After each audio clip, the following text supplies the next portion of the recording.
Well, welcome everybody. Come on in whilst the tech gods do their work and everybody filters in from the waiting room. Come on in, come on in.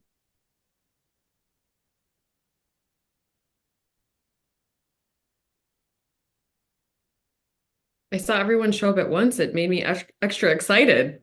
It wasn't even a slow transition. It It's was like, like, boom, let's Yeah. go. I know it's rare to actually see that. Normally it is like one, two, three, and instantly up to over 30, which is great.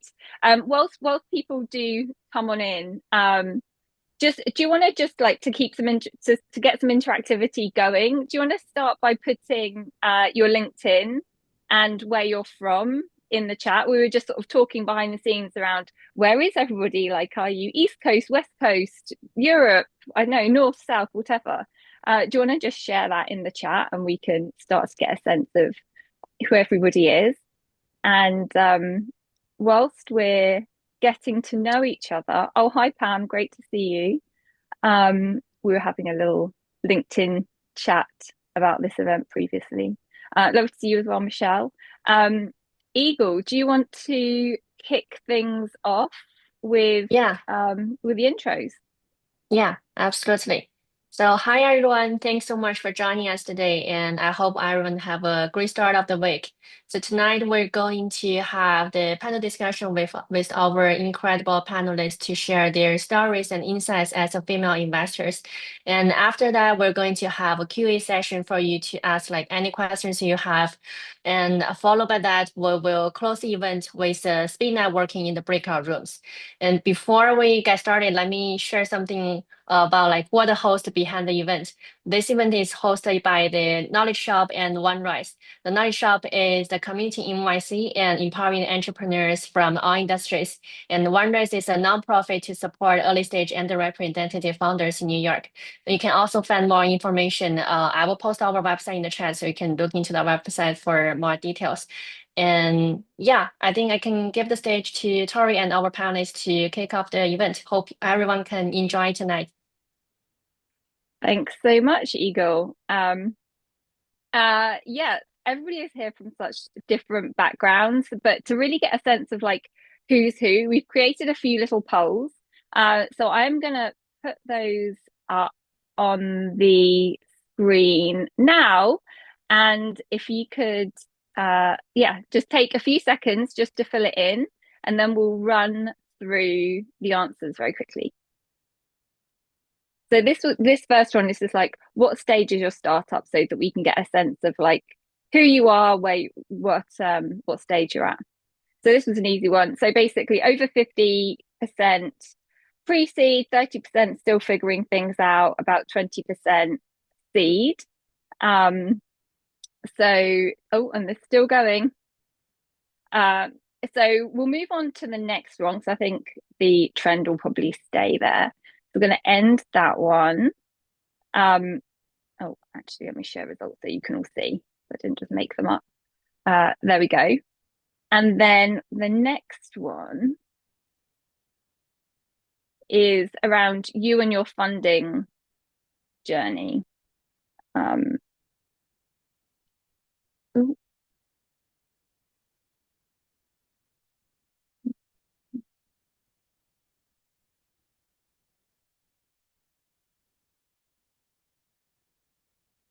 oh, no, wrong one. Okay, we'll start with industry. So if you could just tell us which industry you're in. And there's a few different ones to choose from. And Karen, I see you there, and I didn't put travel on again. So forgive me for that. If you are in an industry that isn't represented on the survey, please go ahead and put it in the chat so that we can make sure to give you the recognition that you deserve. Uh, so far, unsurprisingly, AI running away with just over a quarter. SaaS, consumer, both 10%, good amount of e-com and health, a little bit of real estate, and then what's going on in the chat? Some beauty, consumer health. beauty, a few travel folks, media. Um, so it's a really interesting mix of folks there. I've just put that up so you can all see that one.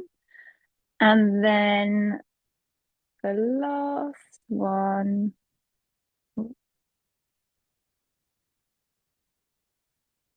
was around your funding journey. So where are you? Have you been bootstrapped but want to go VC? Bootstrapped going to stay that way? VC backed? Still figuring things out?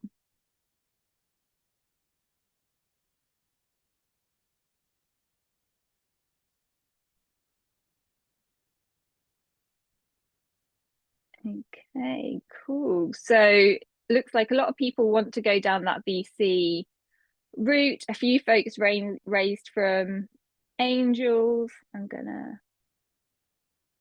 go. Let me share the results. Um, so yeah, so pretty conclusive here. 2/3 want to go VC. 15% happy to stay bootstrapped, and about 10% have raised money of some form, and the rest are still figuring things out. So with that, I'm gonna stop sharing. Stop sharing. And now we've got a sense of who everybody is, the stages we're all at, the industries that we're building, the world that we're changing. Let's kick off with some like proper intros from each of you to really just share with everybody who you are, what you're where you're working, your background, because you all come from such different industries and support people doing such different things. So maybe just in alpha order. Jess, do you want to go first? Happy to, sure. So just a quick background on myself. Yeah, so Yeah. I'm Jess. I lead investments and incubations at a company called Remedy Product Studio. We essentially work with small businesses from like I'd say pre-seed to Series C to build their technology products, and we also invest in the companies we help build. I'll talk a little bit more about our investment model when we get into some of the questions of the panel, but effectively, we are doing the investment as a services credit from in exchange for ownership. So we pull on the resources at our studio, think engineers, product managers, UX, UI design, DevOps, architecture, and we structure the build in exchange for equity. So you'll draw down on the investment credit every month. We earn our ownership over time. You save money month over month on your biggest capital expenditure, which is usually your tech team, and align incentives with your services provider. So we'll talk more later about that, and I'm happy to stay after and answer any questions, but that's us in a nutshell. And I'll drop my LinkedIn in the chat as well. Fantastic. Thank you. Yeah, I'm sure because that's a little bit different to what a lot of people would be used to. So I'm sure there are going to be questions either now or later on LinkedIn. So thank you for sharing. Kat, over to you. Hi, everyone. My name is Kat Weaver. I like to say I'm a two-time accidental founder. I've never had a corporate job. I've always suffered through the pain of being a founder. So when I say I get it, I mean it.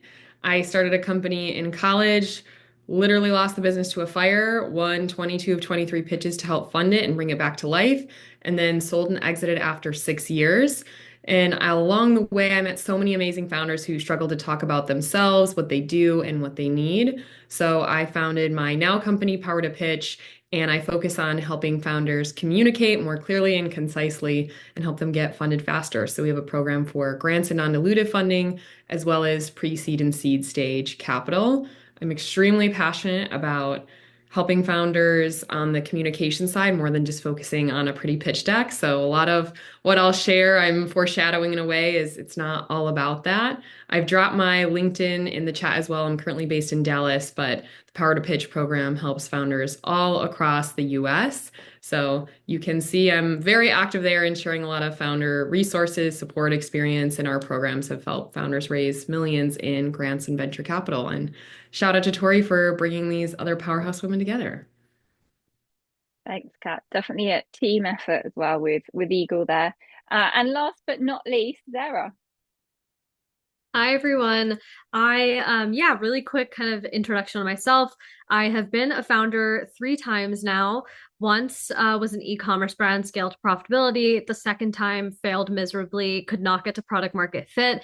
And throughout that experience, just ended up becoming really obsessed with entrepreneurship and wanting to learn everything about it. And so throughout undergrad, I went to Columbia and I basically decided I was going to work at every New York City based startup under the sun. So by the time I graduated, I'd worked at 14 startups. I joined one full time. We went from pre-seed to series B in a matter of like 9 months. So it was the craziest experience of my life.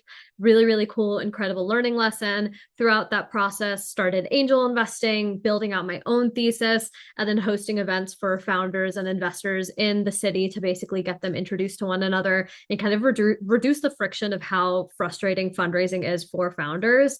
Throughout that process, ultimately realized I learned as much as I could about like building a company and what it takes to angel invest, but I never had experience on the VC side of things.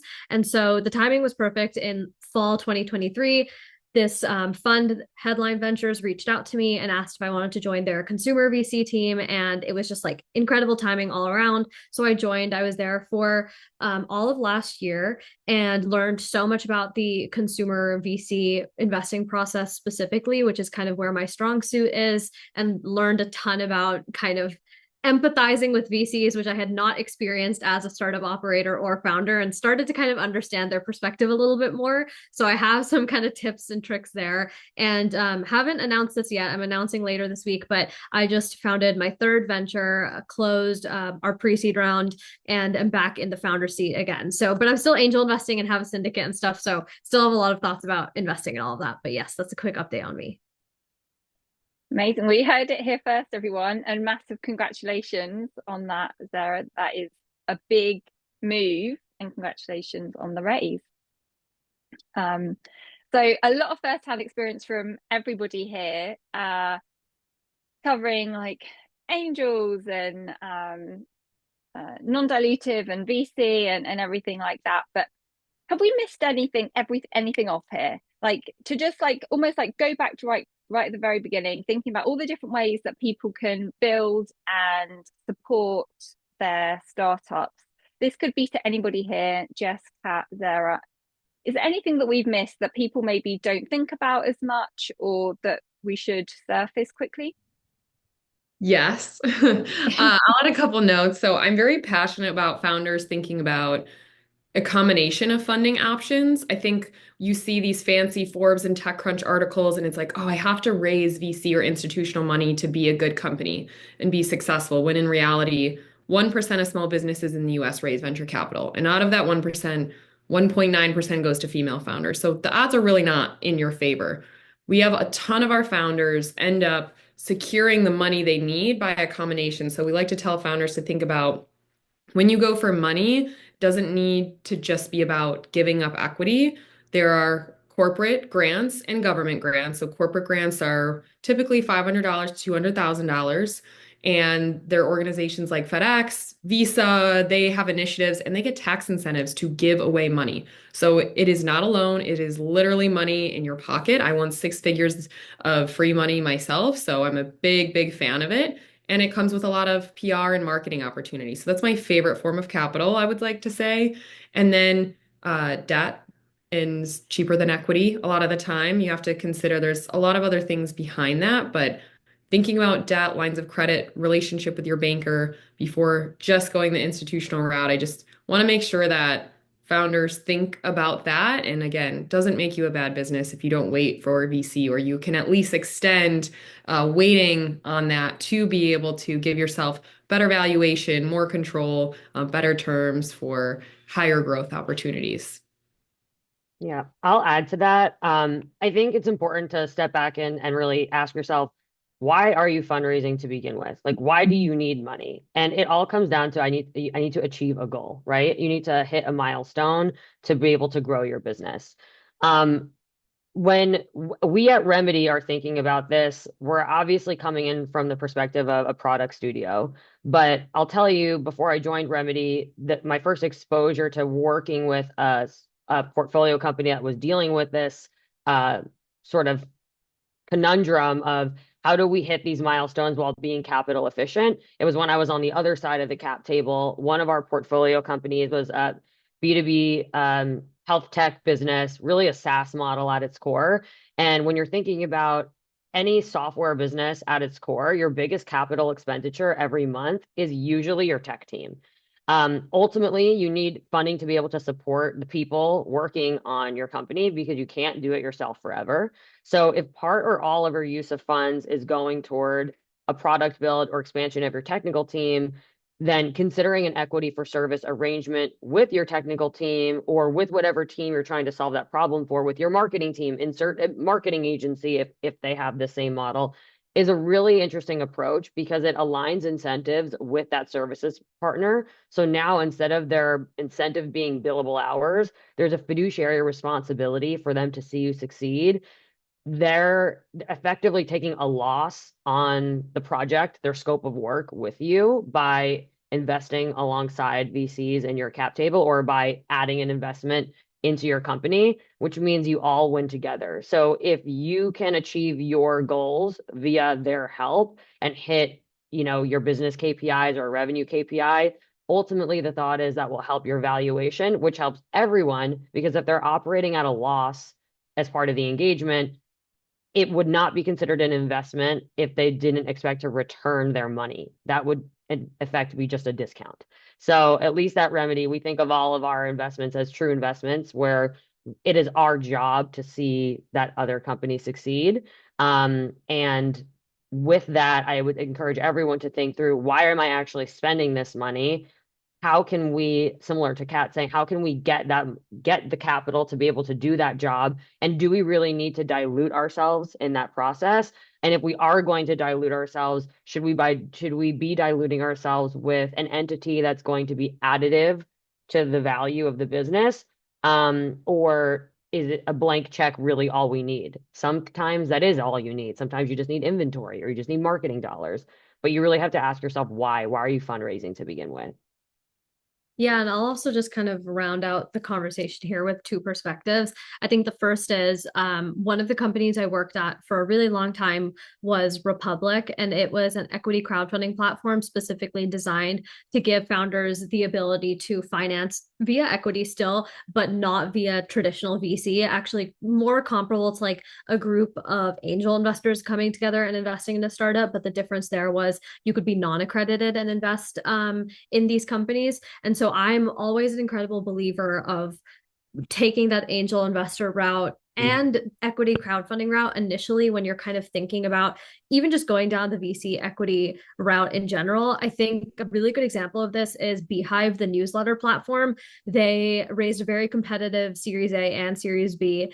And as part of that Series B, Tyler, the founder, made a priority to open up a WeFunder equity crowdfunding round specifically to allocate and make sure that customers who had been loyal for years, angel investors, non-accredited investors would be able to have the chance to invest in Beehive as well. And he prioritized that as part of the round. And so I think that's like a really good example of giving your customers later on down the line, of course, the opportunity to invest. But I think secondly, it actually goes to show that this is becoming more quote unquote normalized as an option for financing. And I think, again, just to echo what everyone said, I think VC is honestly the worst funding you can get.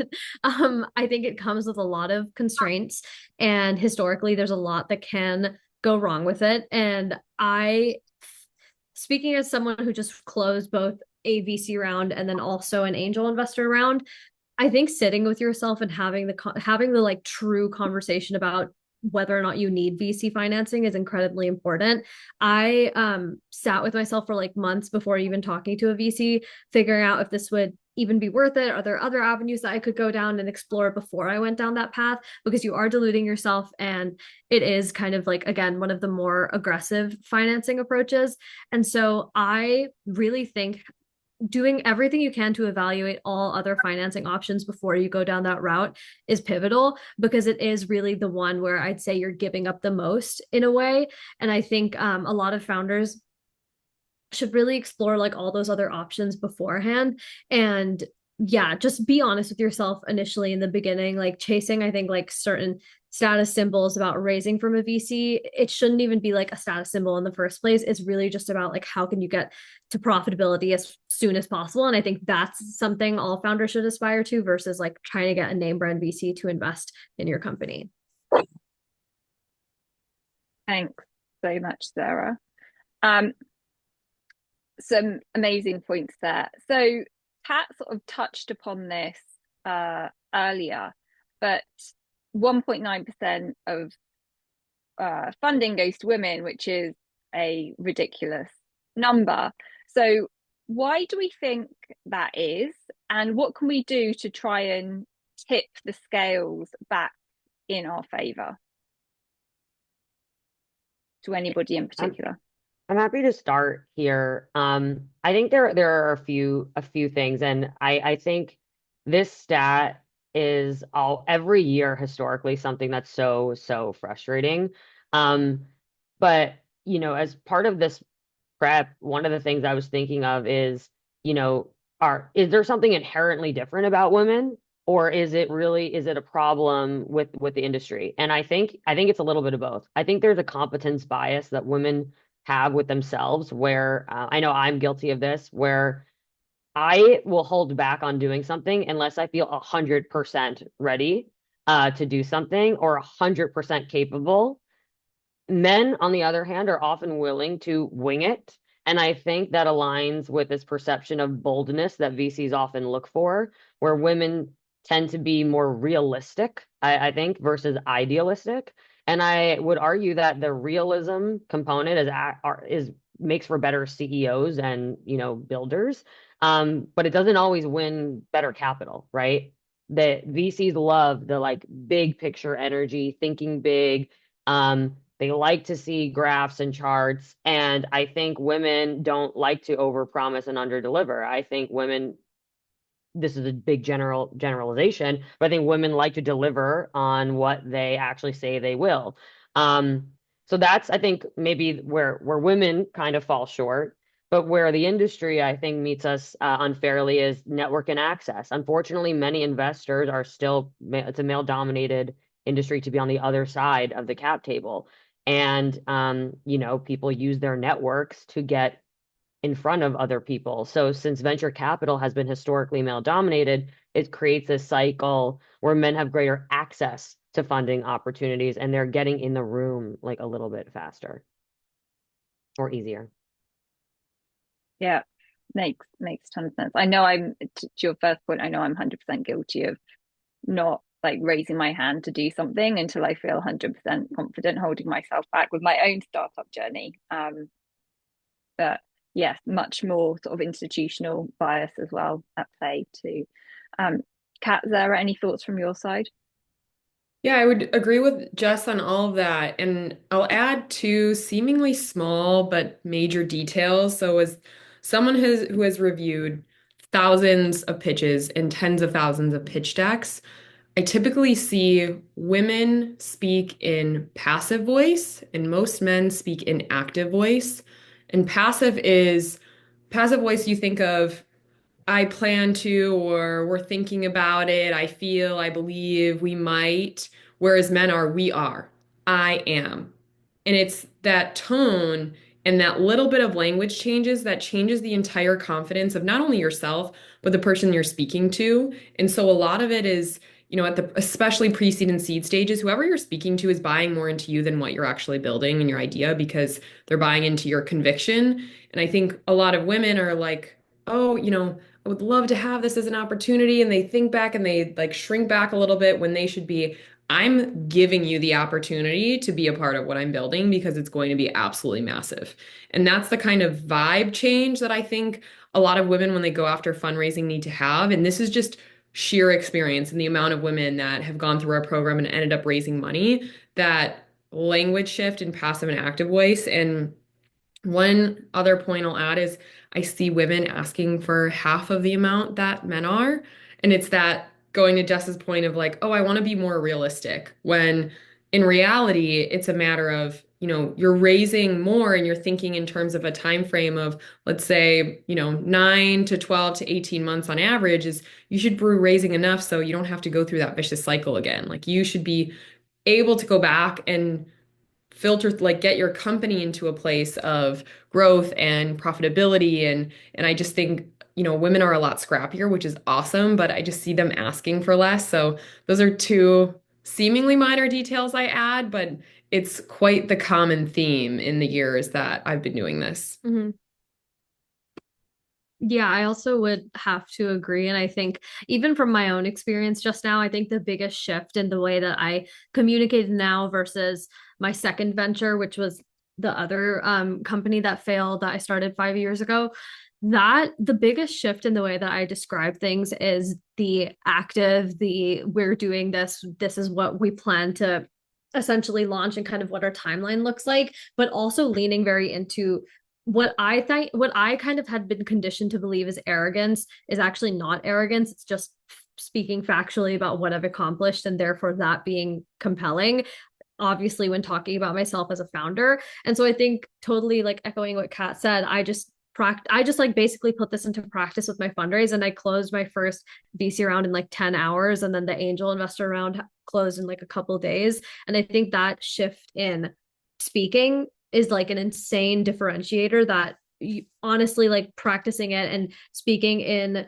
present tense that you're going to do something makes such a huge difference, because I've noticed that and this is all founders regardless of gender, there's a huge percentage of founders that I'll talk to that do not sound absolutely obsessed with what they're building. And I think that obsession also translates into speaking from an active perspective, and that you're going to do all these things and pursue them and you're building it right now, all of that. So I think leaning into the active voice is 100% important, but then also lean into the fact that what we have all been conditioned to believe is arrogant is actually more just you being factual about what you have going on. And so I think it's really important to just start almost coaching yourself in that and just feeling comfortable in that kind of communication style for sure.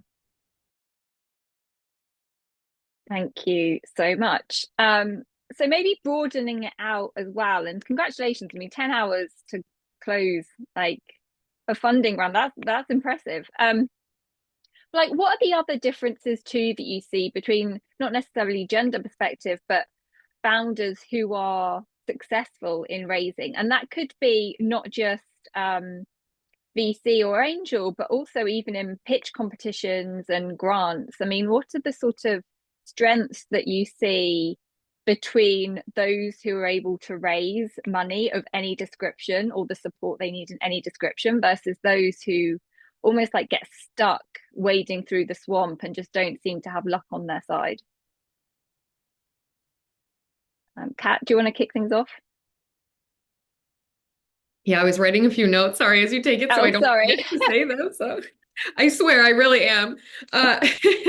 So when trying to process through this, like, I think it's always a lot of founders are like, oh, pity me, it's so hard, or I'm the only one going through this. When the reality is, despite the stage and industry, especially around like the earlier stages, like seed and below, is you have these founders have the same problems.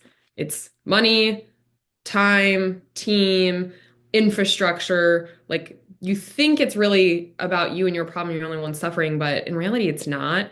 So I was actually going through some of our program updates today, and I was finding some sources because I could talk about this stuff all I want, but when you find some bigger data around this, it's that founders who and I can find the exact numbers, but it's around this. So apologies for not being super precise because I've stared at my screen all day, so my eyeballs are getting a little bit fried towards the end. But founders who find a community and support system and mentors and do metric tracking are 3 times more likely to raise money and are more likely to double their rate of survival. So it's like all those things, but it's about kind of like shifting the narrative, reframing a lot of what's going on and detaching from the outcome. Like you hear these founders like what she just closed in 10 hours. I mean, that's incredible. But she's like, oh, I failed.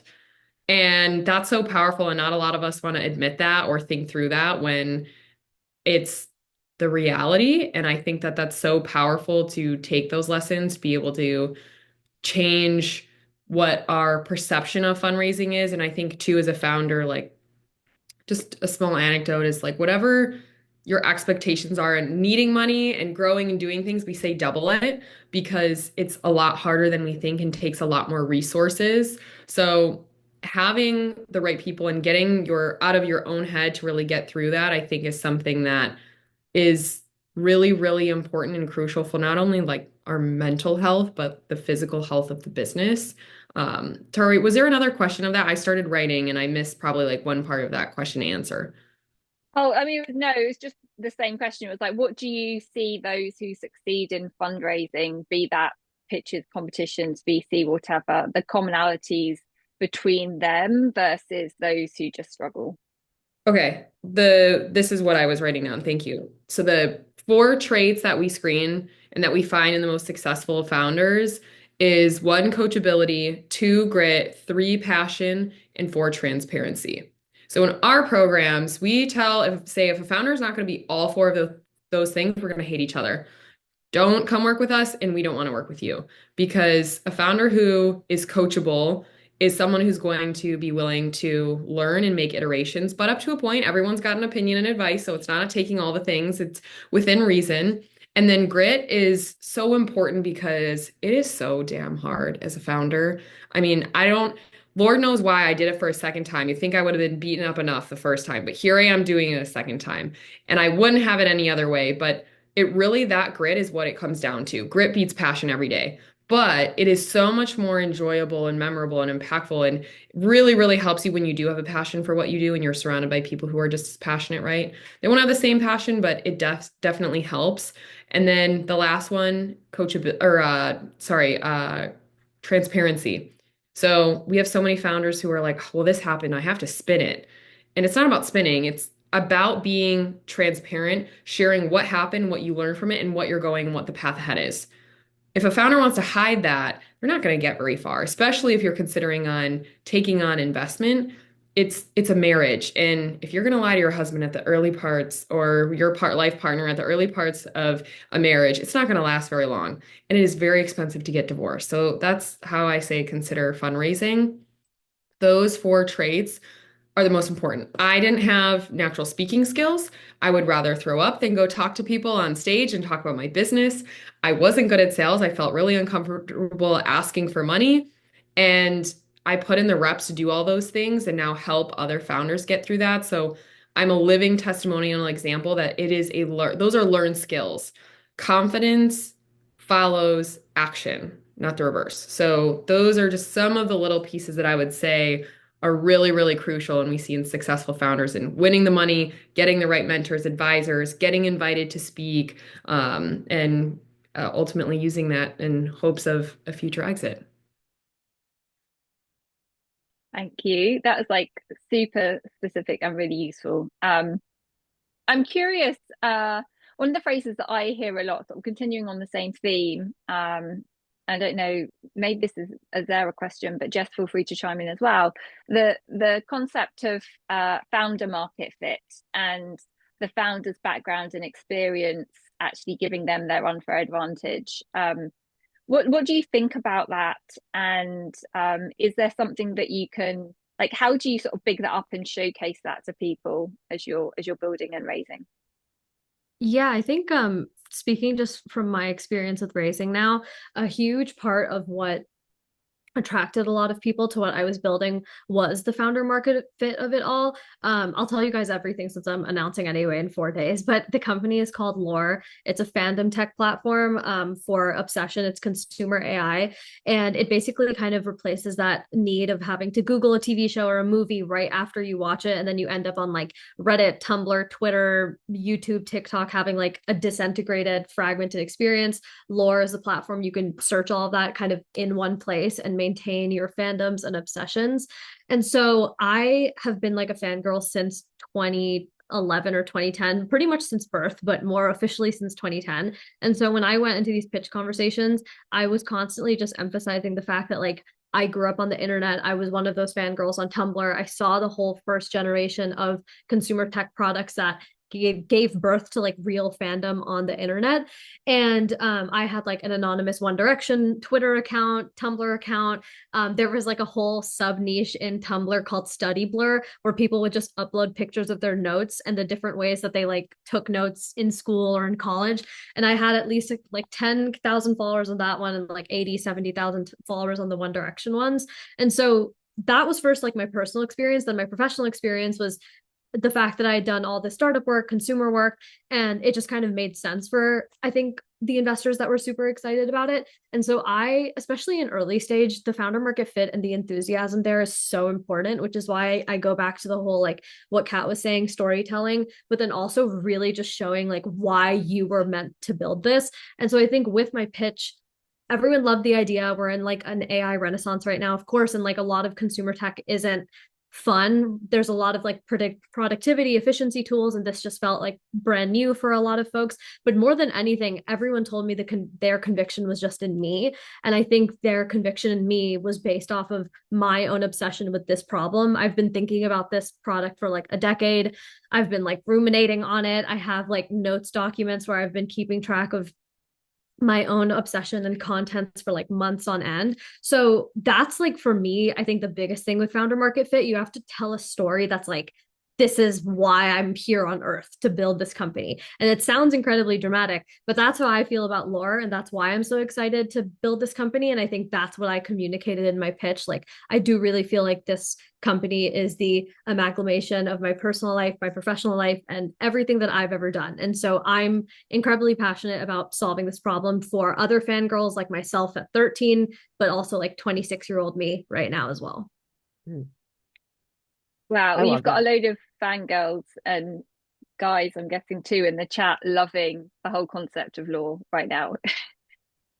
I'll add a few things. I forgot to mention in the beginning when I introduced myself, that I was a VC at a few traditional funds before joining Remedy, and I've been a Techstars mentor for 3 years now. So I also constantly am reviewing pitch decks and helping founders with their fundraising. And more relevant, I think, to all of this, is when I was an undergrad, I was at University of Maryland, College Park, graduated in 2015, not to date myself. I can't believe it's been 10 years. But I was a communication major with a minor in leadership studies. Why is that relevant? Because we were constantly studying and writing theses on the greatest communicators of our time and how they persuade people. The art of persuasion is effectively what I majored in. And I was similar to like a writing center on campus. You ever had students like review your papers? I was at the oral communication center. I literally reviewed presentations and decks for PhD students, for startups, for kids giving presentations as like finals. And there are three basic principles of the art of persuasion: ethos, pathos, logos. What does that mean? Ethos is credibility. It's why you. Why are you the right person to do this? Why are you a credible voice of authority on this topic?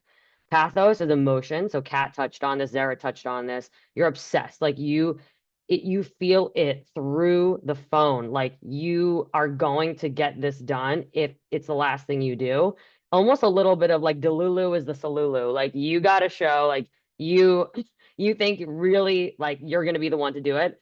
And then logos, this is where I think founders sometimes fall short. Logic. What is your logical argument? How are you actually painting the pictures for the VC to showcase like numbers? I was working with the founder of a male fertility company, and he had this whole setup of the problem in his deck about how male infertility is on the rise, sperm counts on the rise. But what he was selling is a test kit. And I said to him, like, to test your fertility count. And what I said to him was, you as a founder and as a company are not going to fix the infertility issue, because that's really about what we're eating, like environmental, like your company's not fixing that. The problem you're actually solving is giving people more awareness of where they stand on their fertility journey so they could take action faster. And I'm not even sure if men are the people you need to market to, because women are the ones who are going to tell their spouses to take this test. And the whole first 5 slides just went to shit. So what is the problem really that you're solving? And then how can you back into that problem through a logical argument? Sometimes there are numbers involved to then paint that picture. And so my biggest pet peeve as an investor is when a salesy founder, a very persuasive founder, gets funding but cannot execute.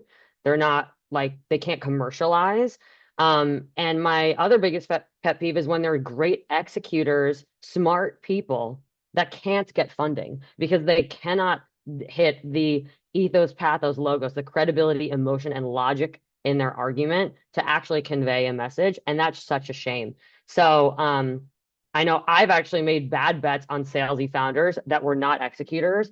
And it's frustrating to me when I'm on the receiving end of a pitch deck where I'm trying to pull out the argument from a founder and then I'm recreating that pitch to my investment committee because I believe in the founder, but it doesn't give me confidence that they can raise from other investors who won't spend the time to pull that out of them. So that is actually a perfect segue to, and I'm going to keep you on the mic, Jess, just around, some of the questions and discussions that happen sort of behind the scenes when you're evaluating a founder, when you're evaluating whether to invest or not, and we'll open it up to everybody else as well. But just because you sort of brought the topic up, what type of things are you discussing, and how do you get to, feeling comfortable to say yes? So for us, because today, coming from the product studio perspective, we believe we can help de-risk a company's tech. So product is not really what we're thinking of as like, is this a moat? We can help make that a moat or help it be more defensible. I'm really looking for founders that I feel like can commercialize and execute because unfortunately, sometimes when you build it, they don't come. It's not just if you build it, they will come. And PS, if you build something more often than not, market will react to what you built and tell you, wait, we need to reprioritize. Or we thought that people would use this on desktop, but actually everyone's using it on mobile. And PS, that could be for a B2B business as well. We spent all this time building this EHR platform for a healthcare company for desktop, and they're at the 11th hour after it was already released, they were like, wait, actually, all of our nurses use an iPad. So this should be on mobile. That's a totally different team. It's not even the same backend engineer. All to say, being able to pivot and commercialize is, in my opinion, more important because you can find the right people to build the thing. But if you don't understand the unlocks from like a sales perspective to drive revenue, ultimately, that is going to be your biggest KPI as a founder. If you are going to raise more capital, you need to show you can hit milestones. If you're going to pay back investors, you need to show that you can execute. You need to show that you can sell. And so I think to some degree, every company needs a strong salesperson. If that's not you, it should be your co-founder. It should be a key hire that has equity in your business because coming from a product studio, we know if just because you build it doesn't mean they'll come. We can handle the build, but you guys got to get the founders. You have to get the sales. Mm-hmm. Yeah, no, perfect. Makes total sense.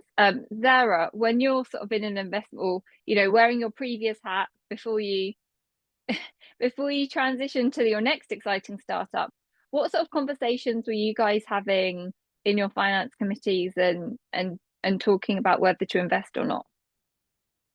Yeah, I think for us, it always went back down to there's kind of two things. I think personally for me, when it comes to both angel investing and VC, we focused a lot on like founder obsession, founder market fit. And I think you guys can kind of tell that even just from this initial conversation that we cared a lot about our conviction in the founder. Even if like the traction was great, if it felt like the founder wasn't like obsessed with what they were building. We had one founder that we spoke to that had like insane revenue traction and user traction. But they told us that like, oh yeah, I just like fell into this industry and like I don't really love it. It's like, but whatever, this is working. So I guess I'm gonna keep doing this. Like, absolutely not. We like passed on that founder. And even though they're still doing well, I think that vibe was just kind of awry to us. So I think one, it's the enthusiasm and commitment and passion to the problem that you're solving. I think the second thing is customer obsession. So from a like Series A investor perspective, so this is kind of like a down the line or what you have to think about when you get to that stage. Most, and I'm speaking again from a consumer investor perspective, most VCs are going to prioritize or focus entirely on retention. I think for the last couple of years, there's been just an obsession with growth. And so if you had like hockey stick growth of users or revenue, whatever it was, almost no other metrics were looked at or just traction points. I think consumer has gone through kind of a difficult time the past 5 years, and because of that, people have basically prioritized retention over growth. If retention is solid and it starts to flatline and it kind of like curves down like this and it's pretty solid, that is more compelling to VCs now than growth that's like unrelenting growth, but you're hemorrhaging cash in the background. So I think like at least from a consumer perspective, those were the two categories we were obsessed with, just like quantifying and showing off consumer obsession. Like the customers love the product, they're referring their own friends, but really it all comes back down to like retention. Are they using the product a week after downloading it, 2 weeks after downloading it, a month, 3 months, 6 months? What does that look like and what does it project to? And then I think the other thing is just like founder obsession, like founder enthusiasm and founder market fit for sure. Fab. Thank you so much. So changing subjects, Kat, I'm going to come back to you because I do want to make sure we spend some time sort of double clicking, so to speak, on all things grants and pitch competitions. Like some people absolutely love them, really believe in them through and through, and others like, oh my God, like why would you do that? They, take so much time, they're so hard, like etc. etc. So I want to like focus on that. Also just calling out if people have questions, like a load of them have already been answered if you've been putting them in the chat, which is great. So thank you very much to the panelists who have been responding. Super. If you have a question that we haven't already touched upon, now is the time, and we'll after we finish this little section, we will open it up. So with that, Kat, give us the 101 on all things grants, pitch competitions. Why should people be considering them, and how can they even go about finding the best ones for them? We could be here all night because I'm very passionate about this topic. But someone asked, so actually I literally just created this code, Tori Rocks, in honor of you. So for our grant program, so I just put the code in the chat. But when thinking about going the grant route, a lot of founders are like, oh, I need to go hire a big grant writer. And that's not the case. If you have the right pitch foundations, it becomes copy and paste. Take it from someone who won 22 of them and use the same format over and over and over again. That was 6 figures in free money. So again, living testament that that's possible. Now, on the grant side of things, there's a database you could Google until your eyes bleed. We actually share 200 each month in our program and go through them. So you want to think about setting aside time to go through that stuff like that. You don't need to hire a big grant writer because they're not going to tell your story like you do.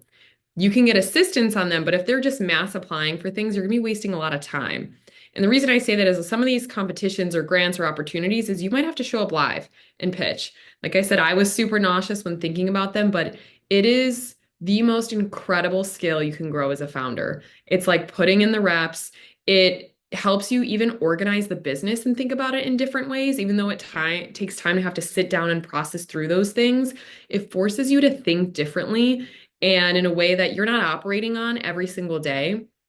And I will say, I got more value out of the PR, marketing, and connections than the dollar value. It was way, way, way more valuable. I mean, I still have mentors from, the many competitions that I did. The PR that I got was stuff that I couldn't pay for. When I won the FedEx grant, they flew me to meet their executive team and I served on their advisory board. And now I've picked FedEx grant winners. All things I would have never imagined all came from just going for it. And I will tell you for that FedEx grant, it wasn't a pretty application. I was in my bed at 11:15 at night, sad, angry, frustrated, not wanting to apply. I hit submit. It was due at 11:59. And then I got the call. So it's not always this perfect, oh, I'm going to set aside time and I have all this time as a founder. So it is part that grit, like you have to set aside the time. If the founders that we help who have part-time jobs, our moms, are doing all the things, can set aside time bi-weekly, an hour or so, 30 minutes to an hour to apply for them, anyone can do it, truly. And my dad would always tell me, so I'd won a few grants and I was getting a little confident, like, all right, I know this copy and paste format. And my dad had asked me, what was going on. I was like, I'm too tired to apply for this $5,000 grant. And he's like, why? How long is it going to take you? And I said, it's going to take me 2 hours to apply. And he's like, you're not making $2,500 an hour right now. So I'm pretty sure that that's a better rate and a better use of your time than some of the other things that you've been working on. And if you feel too tired. So he humbled me. I did apply. It was absolutely worth it. So when thinking about the grant route, if you're under 1 million, you could be under 2 million, depends on how long you've been in business and there's certain terms, but under 1 million in sales or capital raised, really any founder, any industry, there are grant opportunities. And all these corporations, a lot of them are cycles. So we say put them in your calendar and you can apply again next year if you miss the deadline. A lot of them are so cyclical. There's ones that happen every single month. A freebie I'll give you is called the Amber Grant. There's a lot of female founders here. If you haven't heard of it, this is not a government grant. They give $10,000 every month. And if you win a monthly, you get entered for a year end. So I won 2 grants from them.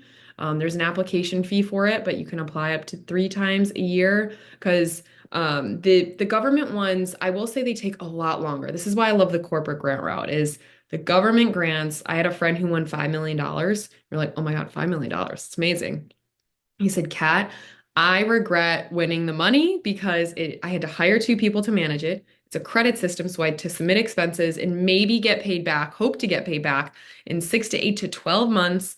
The process to actually say that you're a winner takes a month to a year plus. So it's not that it's bad, it just takes a lot longer. And then the corporate grant route, they'll pay you out within weeks, if not, less than a month, but it's all up to the terms, going for anywhere from $500 to several thousand, 10, 20. We've had founders win upwards of 85 to 150, $200,000 through us. And it's just something that you shouldn't knock as a female founder. Because again, there's so many things taking our time. We all have shiny object syndrome.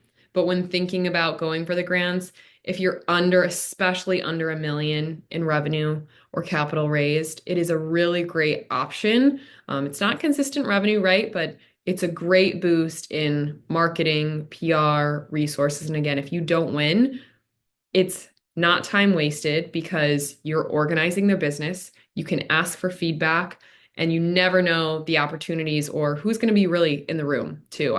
I'll leave you with one story. Okay, 2, I lied. I'm going to leave you 2 stories. They'll be short. One, there was a founder pitching for $5,000. She didn't win, and someone in the audience came up to her and after and was like, I really thought you deserved to win, and wrote her $5,000 check on the spot. I shortened that story a bit, but true story. Second story, I was pitching for a $10,000 grant and I got announced as second place and it was still like $7,000. Amazing, super happy, very, very proud of the opportunity. But I was like, man, I reached out to them and said, what could I have done to get first place? What was I missing? I spent an ungodly amount of hours practicing. I thought I had everything in line and I'm type A OCD, so I just had to know. And they said, you know what? We actually went back and looked at the rubric and we don't have much feedback. It was so close that we're going to honor the both of you at first place $10,000. So they upped my prize amount just because I had asked.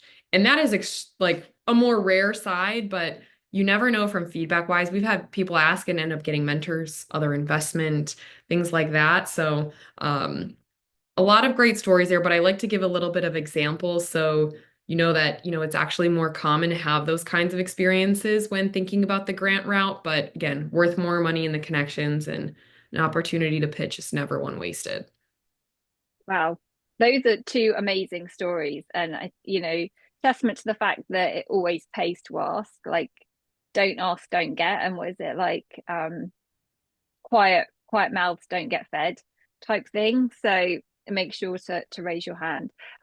Amazing. Thank you so much, you guys. We've got time for a few questions. So a couple of questions that come up in the chat that I don't think we've answered yet. Both sort of metrics and relationship management related. So the first one was, what sort of traction metrics are you guys seeing for pre-seed right now, and how are they, to sort of summarize, how are they changing?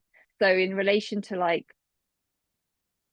2025 versus 24 versus 23, like the industry and the climate for fundraising is like completely different right now to how it was like zero interest rate mania. And maybe Zara, you have sort of been in it right now. What sort of expectations are there that investors are looking for? Yeah, I I think right now we're in kind of like a really exciting time because again, I'm speaking purely from the consumer perspective, just as a caveat, but I think consumer as an industry, or rather as a sector, kind of went through a winter per se, especially from like 2016 to I think really just like the tail end of last year. And I think finally investors are kind of opening back up again to investing in companies really early without, let's say, like quote unquote traditional traction. I think pre-seed investors never should be requiring or asking for traction in the first place. I think it's kind of ridiculous to expect like a company that doesn't have money yet to have like legitimate traction beyond like an MVP or a Figma or like a proof of concept, because obviously like you need the money to build the company itself. I raised really just like off my notion and kind of like exactly the what I mentioned, like a Figma having like an MVP in the works and everything. But like again, I needed capital to get to the point where we could get users. And so I think like with pre-seed and early stage, I would always circle back to everything Kat's been saying too, just like the narrative and the storytelling behind all of it. Ultimately, like MVPs can fail. Users don't like what your initial hypothesis is. That's like the beauty of pre-seed. You're figuring out whether or not this idea you have actually is something that people want. And so you also have to recognize that like having that malleability in what you're creating at the pre-seed stage means that you're also going to be directed by your users into the product they actually want if your hypothesis isn't proven true. So I always just say like go in with obviously like here's my plan, here's the type of product that we think is going to solve the problem that exists, but I think also go in with like the mindset of like our users are going to guide us towards what we want. And I found that like investors are really receptive to that because I got the feedback like routinely pretty much that a lot of VCs were used to founders that were kind of like, no, my like product is the product that should exist and it will solve the problem, even when all the science kind of pointed against that. So I think go into it with a plan, of course, of like, this is what I think the product will look like. This is how we'll launch it. This is what our metrics are before we get to the seed round. But then also go into it with the open mindset that users and beta testing and having conversations with our customers are going to take us in the direction of what we should be prioritizing and building. We are just testing out our initial hypothesis with the pre-seed first. I feel like that kind of open-mindedness is really important to communicate early on. I'm good. Yeah, Oh, go go ahead. for it. I was gonna say I think Zara, I think you make a ton of great points. I have almost like a hot take, different perspective. And maybe this is because I've been in venture like a little longer while you were in the like you were in the scene like last year, but starting in 2020 to 2022, that was the zero interest rate boom environment. I want everyone to just remind yourself that when you're fundraising from a VC, you're actually fundraising from a fundraiser. What does that mean? They only have capital because they raise money from their investors. That means they need to pay back their VCs. So picture this. You raise your vintage in 2020 to 2022, and you're deploying capital at crazy valuations. These companies that have pretty much little to no traction and they're getting crazy valuations. When that company runs out of capital in 12 to 24 months, you're now in 2023, 2024, and the market has corrected, which means the companies you participated in the 2020 to 2022 environment, maybe steadily grew, but their valuations were flatter down because the market corrected. That paints a really terrible story to your investors, LPs. And now they're kind of scared to place bets. They're more risk averse than they ever were in 2024, 2025, same as toward the end of 2023, because they're already at a very low or negative MOIC, multiple on invested capital, which is a metric to determine the success of your fund, which pretty much determines your future as a firm. And ultimately, that's how they get paid, right? Like VCs get paid with a management fee. That's a percentage of the total value that they raise. So their objective is to raise as much money as possible because the bigger the management fee, literally that's correlated to your salary and everyone at the firm. That's how much you can afford to hire people, the office you're in, all the overhead costs. So if you think of VC as a business in and of itself, and remember that you're fundraising from a fundraiser, I think what we're seeing is this like market correction where unless you are a founder like Zara, actually shout out to you because I think part of your success in fundraising has been the fact that you're a multi-time founder that has learned from your mistakes and are able to kind of grow and prevent those moving forward. And you have this venture perspective, so you sort of get the milestones you need to hit. I think the calculation is really different for a VC looking at a first-time founder. And I think there is a higher bar that founders need to hit for these early stage investors. And I air quotes because I agree with Zara that it's pretty ridiculous that there's almost this always chicken and an egg scenario where we need capital to be able to achieve results, but we can't achieve results without the capital, like the vice versa situation. And or VCs want me to see they want to see results before they give us money, but we need money to show results, is kind of what I'm trying to get at. And I think if we're looking at like macroeconomic impact, regardless of what you think about the current administration, I do think there's been it's been good for early stage companies. I think it's been good for startups. We're seeing valuations increase now. And I've even seen just anecdotally some of my friends that were out of job looking for jobs like starting to pick up. But I will caveat all of that with a final thought to say I do think it's tougher out there this year for the majority of founders unless you are this kind of like archetype, like a Zara that can really prove that if I invest in this person, they will succeed. I don't really need the traction because I'm investing in this individual. So take all of that with a grain of salt. Thank you. So I'm at time. We could keep going, but hopefully folks can stay for networking. We can maybe ask each other and answer some questions. But I do want to just maybe leave on a really positive note, which is just get a couple of like one takeaway, in fact, from each of you, Jess, Kat, Zara. If folks leave with nothing else from this session today, like what's the one positive thing that they can maybe go and implement straight away that will help them build their startups? I will say, this is an out loud question, right? You don't want me to put this in the chat? Only out loud. Okay, great. This is not me just volunteering some random spam here.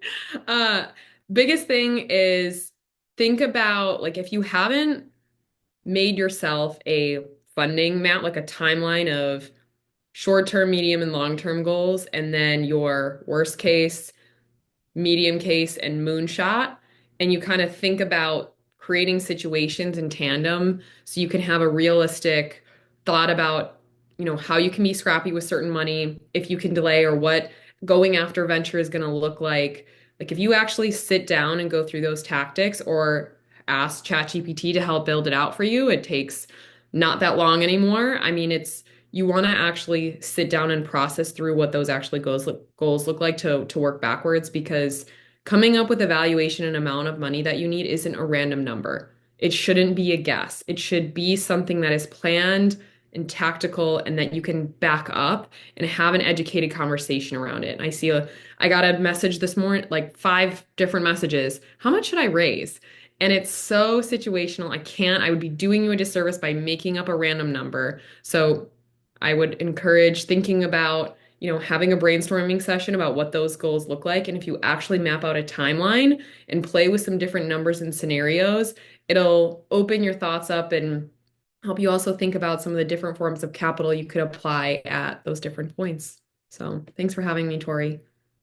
Thanks so much, Kat. Thanks for sharing. Zara, Jess? Go ahead, Zara. I'll go. I was just going to say, I think doubling down on kind of like what your superpower is, and I think leaning with that is so important.